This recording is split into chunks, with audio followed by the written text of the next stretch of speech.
జీవితంలో అంత్యదశకు చేరుకున్న ఈనాడు రామోజీరావు ఇప్పటికి కూడా వైఎస్ జగన్ అంటే పగ, కక్ష, ద్వేషంతో రగిలిపోతున్నారు. వైఎస్ జగన్ పార్టీ పెట్టినప్పటి నుంచి ఆయన మీద విద్వేషంతో బుస్సలు కొడుతున్నారు. ఇక ముఖ్యమంత్రి పదవి చేపట్టాక ఎల్లో మీడియా మరింత అరాచకంగా తయారైంది. ఈనాడునే అక్రమంగా స్వాధీనం చేసుకున్న రామోజీ ప్రతిరోజు వైఎస్ జగన్ అవినీతి అంటూ గావు కేకలు పెడుతున్నారు. మీడియా రంగంలో ఉచ్చ నీచాలు మర్చిపోయి వ్యవహరిస్తున్న రామోజీ తీరుపై కేఎస్ఆర్ విశ్లేషణ చూద్దాం. సాధారణంగా 90 ఏళ్ల వయసులో ఎవరైనా ఏం చేస్తారు? రామకృష్ణ అంటూ జపం చేసుకుంటూ కాలం గడుపుతారు. కానీ ఈనాడు మీడియా అధినేత రామోజీరావు మాత్రం నిత్యం జగన్ పారాయణం చేస్తున్నారు. చిత్తశుద్ధితో జగన్ పేదలకు చేస్తున్న మంచి పనులను తలుచుకుంటూ గడిపినా కాస్త పుణ్యమైనా వస్తుందేమో. అలా చేయకపోతే మాని ఈ ముసలి వయసులో ఆయన పగ, కక్ష, ద్వేషం అనే 3 లక్షణాలతో రగిలిపోతున్నారు. జగన్ను అర్జెంటుగా పదవి నుంచి దించేసి తన నమ్మిన బంటును సీటెక్కించాలన్న తాపత్రయంతో ఉచ్చనీచాలు మర్చిపోతున్నారు. ఎన్నికల సమయంలో జగన్పై ఎలాగైనా బురజల్లాలన్న దురుద్దేశం ఈ 88 ఏళ్ల వృద్ధునిలో స్పష్టంగా కనిపిస్తుంది. లేకుంటే జగన్ కేసులో విచారణ ఆలస్యమవుతోందట, విచారణ వాయిదాలు పడుతోందట. రామోజీకి అది పెద్ద కడుపు నొప్పిగా మారింది. అక్కడితో ఆగారా? ఆగలేదు.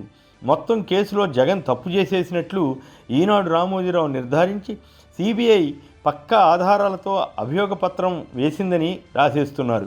ఈడీ ట్రిబ్యునల్ ఆస్తుల అటాచ్మెంట్ను రద్దు చేస్తూ తీర్పు ఇచ్చిన సంగతి మాత్రం ఈయనకు గుర్తుండదు. సాక్షి పత్రికను జగన్ కొందరు పారిశ్రామికవేత్తలతో కలిసి ప్రారంభించారు. వారెవరికీ లేని తేట రామోజీకి ఎందుకో తెలియదు.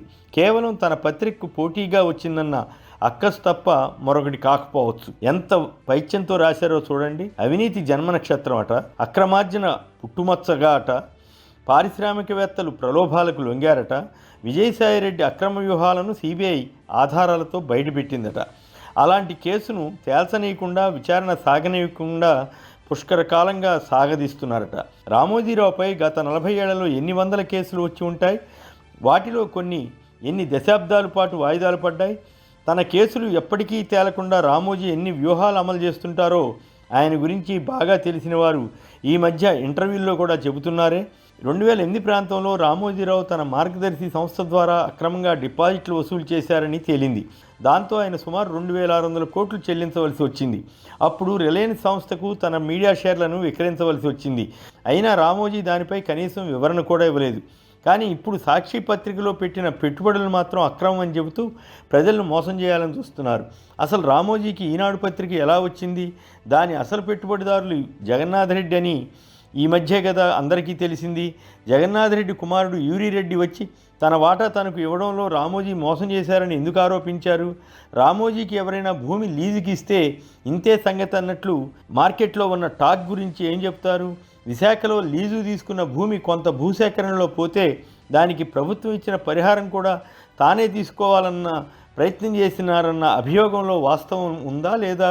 కొంతకాలం క్రితం ఏపీసీఐడి విభాగం మార్గదర్శి అక్రమాలను విచారించి సుమారు 800 కోట్ల రూపాయల నల్లధనం చెలామణి చేశారని వెల్లడించినట్లు వార్తలు వచ్చాయి. దాని గురించి ఎందుకు రామోజీ వివరణ ఇవ్వలేకపోయారు? జగన్పై సిబిఐ కేసు పెడితే ఆధారాలు ఉన్నట్లు, అదే తనపై సిఐడి కేసు పెడితే మాత్రం వాటికి ఆధారాలు లేనట్లు అని రామోజీ చేస్తున్న ప్రచారాన్ని నమ్మవచ్చా? ఇక చంద్రబాబు ఎన్ని కేసుల్లో స్టేలు తెచ్చుకుంది తెలీదా? చంద్రబాబు తన కేసుల్లో సుప్రీంకోర్టు దాకా వెళ్ళి ఎందుకు అడ్డుకునే యత్నం చేస్తున్నారు? ఏపీసీఐడి ఆయనపై స్కిల్ స్కామ్ కేసుతో సహా పలు కేసులు పెడితే అవన్నీ అక్రమమని రామోజీ తానే తీర్పిచ్చేస్తుంటారే. తాను ఏది చెబితే అదే వేదం అన్నట్లు ఇష్టారీతిన చెత్త కథనాలు ఇస్తున్న వైనాన్ని ప్రజలు గమనిస్తూనే ఉన్నారు. రోజు జగన్పై పడి రోధించడం, దానికి పరాకాష్ఠగా జనవరి 8వ తేదీ రాసిన వాయిదాల వీరుడు, అవినీతి ధీరుడు అంటూ పాత కథనే కొత్తగా రాసినట్లు పాఠకులను వంచే ప్రయత్నం తప్ప మరొకటి కాదు. జగన్ ఎంపీ కాకముందే పత్రికను ప్రారంభించారు. ఆ తర్వాత 2 ఏళ్లకు ఎంపీ అయ్యారు. 2009లో అనూహ్యంగా రాజశేఖర రెడ్డి హెలికాప్టర్ ప్రమాదంలో మరణించారు. ఆ సందర్భంలో పలువురు వైఎస్ అభిమానులు ఆ బాధ తట్టుకోలేక చనిపోయారు.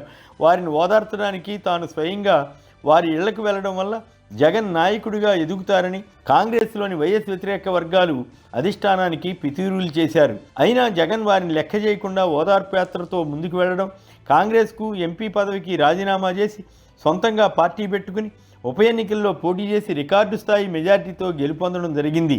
అప్పటి నుంచి కక్షగట్టిన సోనియా గాంధీ టీడీపీ అధినేత చంద్రబాబు నాయుడుతో కుమ్మక్కై కేసులు పెట్టించారన్నది వాస్తవం కాదా? 2014లో వైఎస్ఆర్ కాంగ్రెస్ పార్టీ విజయం సాధించలేకపోయినా 2019లో అసాధారణమైన మెజార్టీతో జగన్ అధికారంలోకి రావడంతో ఈనాడు రామోజీరావుకు జీర్ణం కాని పరిస్థితి ఏర్పడింది. దాంతో కక్షగట్టి ప్రతిరోజు జగన్పై విద్వేషపూరిత కథనాలు ప్రచురిస్తున్నారు. 2024 ఎన్నికలు ఇక 3 నెలల్లో జరగనుండడంతో కాలకోట విషయాన్ని వెదజల్లే క్రమంలో భాగంగా రామోజీరావు గ్యాంగ్ రెచ్చిపోయి రాస్తోంది. ఈ క్రమంలో ఆయన తనకు తెలియకుండానే బట్టలు లేకుండా నడి రోడ్డు మీద తిరుగుతున్నారన్న అభిప్రాయం ప్రజల్లో వ్యాపించింది. ఈ పరిస్థితిని ఆయన కుమారుడు కిరణ్ ఎందుకు వారించడం లేదో తెలియదు.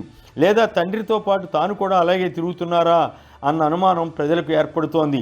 లేదా టీడీపీ అధినేత చంద్రబాబు నాయుడు నేరుగా ఈనాడు సంపాదక సిబ్బందిని తన కంట్రోల్లోకి తీసుకుని ఇలాంటి విషపూరిత కథనాలు రాయిస్తున్నారా అన్న డౌట్ కూడా వస్తుంది. ఏదేమైనా ఒకప్పుడు ఈనాడంటే విలువలకు ప్రాతిపదిక అన్నట్లు ఫోజులిచ్చిన రామోజీ ఇప్పుడు వాటన్నిటినీ మర్యాద కోసమైనా పాటించడం లేదంటే దాని అర్థం ఇంతకాలం ఈనాడు మీడియాను అడ్డం పెట్టుకుని ఆయన ప్రజలను వంచినట్లేనా?